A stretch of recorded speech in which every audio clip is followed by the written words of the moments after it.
गहरा हो जाना लाजिम है दस्तूर के हर सुबह के पहले अंधेरे का गहरा हो जाना लाजिम है। जुल्म बढ़ाओ अभी तुम्हारे जुल्मों का हद से बाहर भी हो जाना लाजिम है। साथियों, मेरे हाथ में आर्टिकल 15 का ये कॉपी है, ये संविधान का कॉपी है। संविधान के आर्टिकल 15 जो कॉन्स्टिट्यूएंट असेंबली में भीमराव अंबेडकर, जवाहरलाल नेहरू जब देश बन रहा था उस वक्त ये लिखा गया था, इससे ही देश चलता है। हमारे एएसआई साहब यहाँ हैं और भी पदाधिकारी हैं। आर्टिकल 15 जानते हैं आप लोग क्या होता है? जानते हैं ना? जानते हैं आप लोग? WBCS पास करके आए हैं, मैं भी यूपीएससी का एग्जाम दिया हूँ। आर्टिकल 15 को एक बार नहीं 1000 बार रटना पड़ता है, रट के समझना पड़ता है, लेकिन आज समझने की जरूरत है। साथियों, आर्टिकल 15 ये कहती है कि धर्म, जात, रंग, कद, काठी, किसी भी आधार पे एक नागरिक का दूसरे नागरिक से आप भेदभाव नहीं कर सकते। लेकिन आज भेदभाव किस आधार पे हो रहा है? आज भेदभाव झंडे के आधार पे हो रहा है। आज भेदभाव झंडे के आधार पे हो रहा है। आज भेदभाव किसके जेब में पैसा है, किसके जेब में पैसा नहीं है, उस आधार पे हो रहा है। एक केस लेके कोई यहाँ पे आता है, पहले कोई बड़ा नेता फोन करता है, तब जाके FIR रजिस्टर होता है। आज भेदभाव इस आधार पे हो रहा है। आर्टिकल 15 का खून हो रहा है कि नहीं हो रहा है बताइए?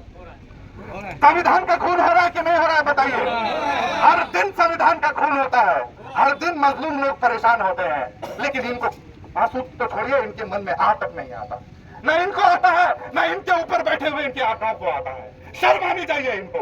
जब लोग मजलूम हमारे गांव से बेचारे पैदल चल के किसी तरह से थाना तक आते हैं अपने एक मामला को लेकर, और ये बोलते हैं आपकी जेब में पैसा कितना है बताइए, ये फोन किसको किया है बताइए। शर्म आनी चाहिए इनको, शर्म आनी चाहिए। बोलते हैं कि अंचल प्रेसिडेंट का पहले फोन लाइए, या नहीं तो ब्लॉक प्रेसिडेंट का कोई फोन लाइए। आवाम से बड़ा कोई नहीं है। आप आवाम के नौकर हैं, आवाम की नौकरी कीजिए।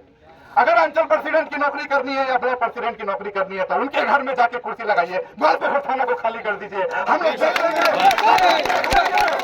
देख लेंगे इंसाफ कैसे होता है। संविधान के दायरे में हम देख लेंगे इंसाफ कैसे दिलाया जाता है। इंसाफ दिलाते हैं, इंसाफ दिलाएंगे। संविधान की लड़ाई लड़ रहे हैं, संविधान की लड़ाई लड़ रहे हैं। यहाँ पे इन लोगों को एक कंफ्यूजन और होता है, मैं बता देता हूँ। यहाँ पे लैंग्वेज के आधार पे भी मैंने कहा रंग, कद, काठी और पार्टी का झंडा, उसके आधार पे भेदभाव ये लोग करते हैं। आजकल नहीं, बहुत टाइम से लैंग्वेज के आधार पे भी होता है। आर्टिकल 15 को मैंने 3 लैंग्वेज में ट्रांसलेट किया है। देखिए मीडिया वाले भाई लोग, 3 लैंग्वेज है, इंग्लिश है, बांग्ला है, उर्दू है। तो इसकी कॉपी मैं आज मेमोरेंडम के साथ हमारे सीनियर लीडर साहब को दे देंगे। कुछ भी करने से पहले, नाइंसाफी से करने से पहले तीनों लैंग्वेज में पढ़िएगा आर्टिकल 15 को, फिर सोचिएगा कि इंसाफ क्या होता है, संविधान के दायरे में काम करना क्या होता है। अगर आपको ये 3 लैंग्वेज भी समझ नहीं आता है तो हम अपने लोकल लैंग्वेज में भी आपको समझा देंगे। उस लैंग्वेज में समझ नहीं आता है तो और भी बहुत लैंग्वेज है समझाने का।